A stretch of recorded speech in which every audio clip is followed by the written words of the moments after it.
early Christmas present from my wife, I recently was able to obtain the Bachmann Spiteful Brake Fan, and while I haven't got around to doing much to it besides spraying it with matte clear, it did mean there was competition between who would be at the tail end of my trains, given that I had owned a Bachmann Toad model for quite a while. However, I'd always planned to do more with this model, and now that I had the Spiteful Brake Fan, I could finally put those plans for Toad into motion, just so I could at least have one that was in proper shape.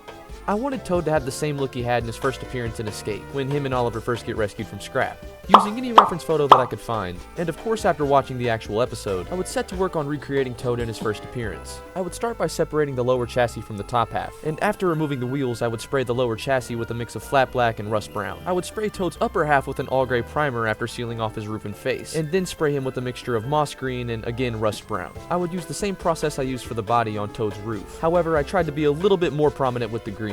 Next I would focus on Toad's graffiti, which was done with a white paint pen. I would return to my reference photos to figure out their proper placement, and just for fun and show I would end up putting a frowny face on Toad's backside. In the teaser some of you all called it a fucking tramp stamp, and yeah, I guess that works. I would do the same to Toad's roof. I honestly felt as if Toad was missing something and really just wanted to drive home that Scrap aesthetic.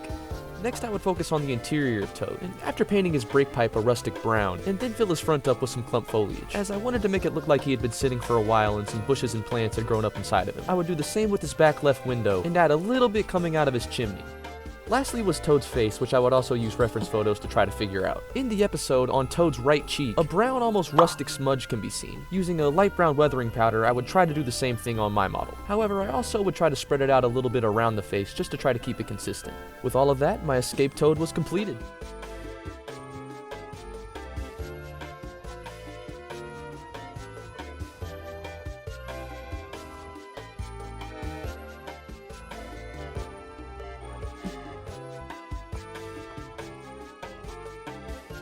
While there's more I wish I could have done to this model, and some things that I wasn't able to keep the most consistent, most notably being the paint bleeding between the planks of wood, I'm still beyond satisfied with how this model would overall end up. Even with Toad in the current state he's in, I still enjoy actually using him for brake fan services. Though at the moment I don't have an Oliver model, and Toad himself may not look his, most spick and span, I still feel as if he looks great at the end of a consist, and it's likely I'll continue to use him as such with the Spiteful Brake Fan.